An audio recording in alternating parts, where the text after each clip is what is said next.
Hello there, my friends. Good afternoon. It's very nearly 2 o'clock on Tuesday afternoon, on the last week of Easter season, the beginning of the beautiful season. Not that the others aren't beautiful, but this, I always said days like today are days that were made for human beings to be alive. So you can tell I'm drinking up the glory of the breeze and the sun. The birds are singing from sunrise to sunset. And I've never appreciated it more than I do now. So how are you doing? This is the Pastor's Chat. I'm Pastor Lou Kilgore, serving here in the physical location of the High Mountain Presbyterian Church in Franklin Lakes, New Jersey, in the far, well, not all the way far north, but in the northeast corner of New Jersey. And I'm here coming to you virtually through this YouTube channel as a continuation of a way to be present, to get outside the walls of the church, and to make available to those who might want to drop in from time to time to, I don't know, just to hear the pastor talk, to hear sometimes what is really just a stream of consciousness from me. I usually sit for 15 minutes before I start this chat, although I can tell you there are lots of times where that didn't happen. I raced in, turned the button on, and sat down to talk. But many times I have the time to gather my thoughts and think about where I've been and to think about where I think I'm going. And that prepares me for thinking about you, thinking about where you are, what's happening with you. Are you going off to work and coming back again and then watching this program during your preparation for your meals? Do you live alone? Do you live with someone else? Do you watch it live and wonder, what will we talk about today? Over the course of the time of the chat, I have switched from the structure of my pastoral chat from being what was happening in the world that was being turned upside down by the novel COVID virus. And I have moved away from that, partly because there are some controls. I feel like it's when they announce that a forest fire in California or Colorado is, 20 or 30% controlled, and then they tell us it's 40% controlled. And then I begin to relax, even though I don't live there. So I've moved instead to trying to use the unfolding of the year, the lectionary year. And let me say again, for those of you who don't know what I mean, a teacher who teaches a class, especially in public school today, is required to put together a lesson plan which covers days with goals for what to teach and what the outcomes should be. And the Church of Jesus Christ has a lesson plan. And it's been negotiated among several of the major organizations of the Christian church worldwide. The World Council of Churches organized a meeting that lasted for weeks when they decided that since we are all Christians and we vary in our doctrines and our theologies, that we couldn't put together a lesson plan based on what we teach in terms of the outcomes, but we could use the biblical passages, both the Hebrew Scripture and the New Testament, and we could put together a lesson plan, a reading structure. It's called a lection, a reading plan that we would all more or less follow. And the idea was that the lesson plan would be organized around the events of the life of Jesus. It made sense. We're a Christian church. We are a Jesus movement. The center of our faith and life and practice is Jesus. It is. There are a lot of other important people, Moses, Mary, Peter, James, John, but Jesus is the center point. It's Jesus, the Christ, that results in us being called Christians. So the lesson plan was to take readings for every day. There's a reading for every day in the lectionary, the common lectionary has a reading for every day. And it is loosely organized around the major events of the life of Jesus told in 1 year. Now, the Bible is a lot of verses, it's a lot of stories, and so there are 3 one-year cycles. In year A, the life of Jesus, the lesson plan begins in Advent, where there's an expectation that God is going to send a Redeemer. God is going to do something different in the world. That hope and expectation is in the Hebrew faith, and it certainly was there as a part of the environment into which Jesus was born. So in Advent, we have 4 Sundays marking the anticipation of the coming of Jesus. Then we have Christmas, which is the birth of Jesus. And there's a short, relatively short season of Christmas, 12 days of Christmas, that the stories of the birth of Jesus, one part of them, not all of them, but one part of them, because the other parts will be reserved for year B and year C.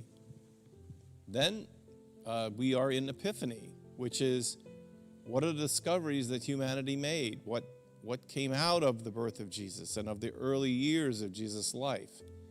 And so we read in Epiphany. And then at the end of the season of Epiphany, there is Lent, which already, Jesus' life is just really condensed, because then we're already thinking about Jesus' journey to Jerusalem, wherein he had a lot of introspection himself. He invited us into introspection, confession, acknowledgement or embracing of humility.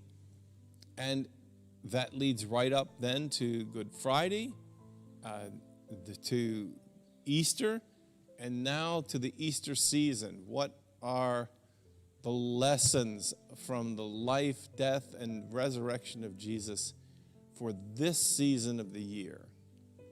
Now, the life of Jesus is condensed. It's very condensed into really the events of Jesus take up about 1/3 of the lesson plan.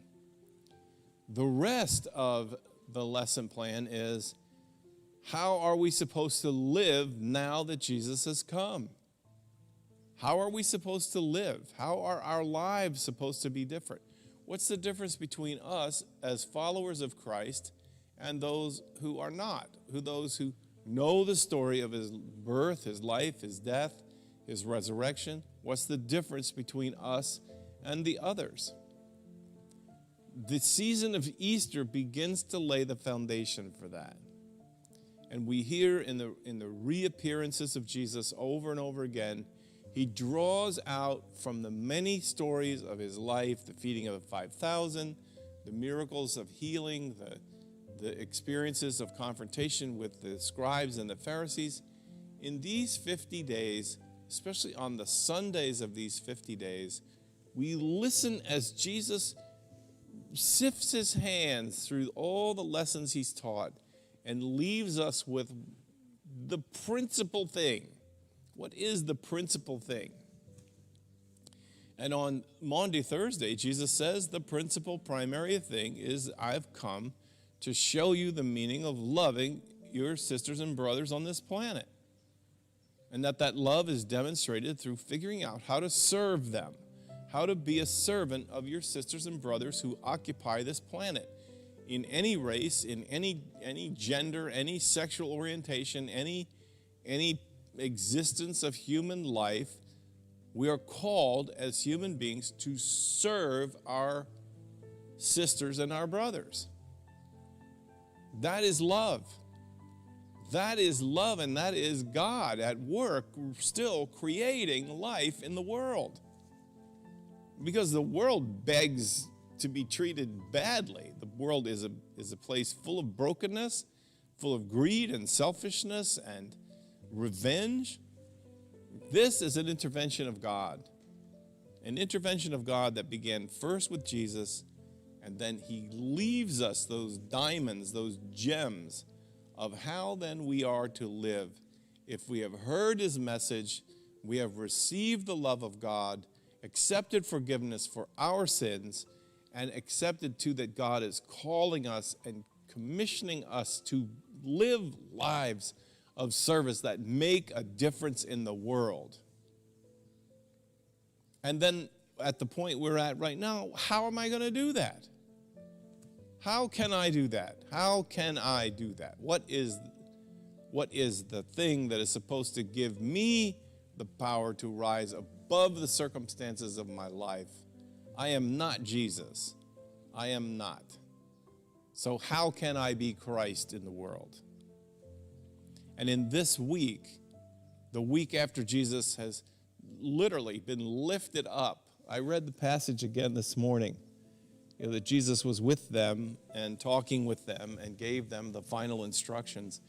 And then they went out to the Mount of Olives. And while he was there, he lifted up his hands and blessed them. He gave them a blessing from God, a promise of God's power and presence with them. And then he was lifted up, gone. I can almost hear him in a comical way going, I hope you heard what I had to say. And they did hear, but they did not know how to begin this thing of preaching the gospel to the whole world. What does that even mean, preaching the gospel? Announcing God's forgiveness for our brokenness, and calling us to forgive one another, because that's the only news that's really good in the world. And then recognizing that we are forgiven and we're set on our feet to begin our life again today, we then joyfully enter into a process of loving and forgiving the world. That's the life of faith. Trusting God for what we need, and then trusting God to give us something that the world needs that we can bless the world with. Jesus blesses them, promises them God's presence, and then he's lifted off. And they are sent to Jerusalem to wait. And, it says in the text, they were joyful. They were joyful, but they didn't know what was next. How is a little ragtag band of militia people turned peacemakers going to make a difference in the world of all places? And Jesus says, go to Jerusalem and wait, because God is going to send you the power to do it. God is going to give you the power to live a life of faith. I don't know how it is for you, but sometimes I wish God would send a little more of that Pentecostal power to me. I mean, look at me. I do a ministry, right? I'm very fortunate. I was called, trained, and commissioned and empowered to do a ministry of blessing. And I love to do what I do. But quite honestly, my friends, there are just so many times where I am deficient in faith, where my faith fails me, where I don't know, I have trouble accepting that God really does love and accept me with all of my faults. And then how do I then turn and offer assurance to others? This is the drama of the week before Pentecost. And what I think it's supposed to teach us is that in this week, we are dependent entirely on the presence of Jesus in our lives. Yesterday, I talked about asking for power from God, asking for help. Oh, now there's an issue that's really hard to swallow. Asking for help from God. It's easier, I think, to ask for help from God, especially if we're alone. Say, Lord, I need your help. God, please help me. But it's just hard to ask for help and really mean it. In my devotional about grief, which I read pretty regularly, they were talking about how hard it is for people in the American culture when they're feeling the pain of grief to reach out to someone and say, hey, I'm really hurting and I need help. especially if it's been a week or a month or a year since the person or the loss that they had happened. We don't like to ask for help, especially if we are people who have been helping, if we've been the ones that others look to for help. It's hard. Somehow we feel we're diminished. And so this is the week in the sequence of lessons as I'm reading them this year. This is the week to also humble ourselves and ask God to help us to live lives of faith so that we can be free to be that blessing which God wants us to be to other people. Making a difference, really being generous with other people. Really being generous with our time and listening to other people and to care about their circumstances in life. The way Jesus did. It changes the world. It changes us. We need God's help. We need God's help.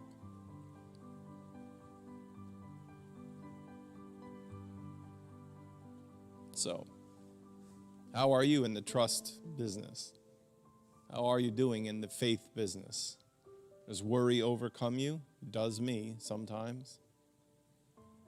Some of you know I was sick for a couple of days in the weeks that went past, and I have a very hard time. I have a hard time letting other people help me. I have a hard time accepting help. I have a hard time recognizing that I need help. And as I'm getting older, I'm trying to be better about it, because part of that is connected into the whole thing about faith. I can't live my life without God. I don't want to try, but I do try anyway. So how are you doing in the faith department? Have you been praying to God this week for strength, for faith, for the cessation, the pushing away of fear, of welcoming what presence of God there is and using whatever breath of fresh air you receive to then think about ways to love and give blessings to the people who are around you.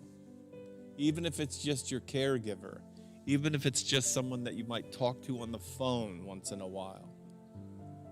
Finding a way to move out of yourself and offer a blessing. Offer a word, encouragement, a listening. Mostly that's what people really need. Someone to say, no, go ahead. Tell me a little more about how you're doing. I want to know. I care.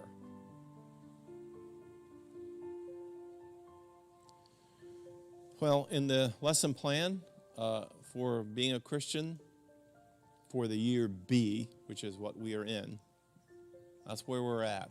We are in the final days of the Easter season. Jesus has been lifted up, and we're left waiting for power to live out the life that we've given ourselves to in Jesus Christ. I hope it's helpful, my friends. I hope you enjoy at least just listening and thinking about your own life of faith and how you understand it as you listen to this pastor talk away. God bless you, and I will see you tomorrow, same time at 2 o'clock, and I'm looking forward to it for then. Goodbye for now. God bless you.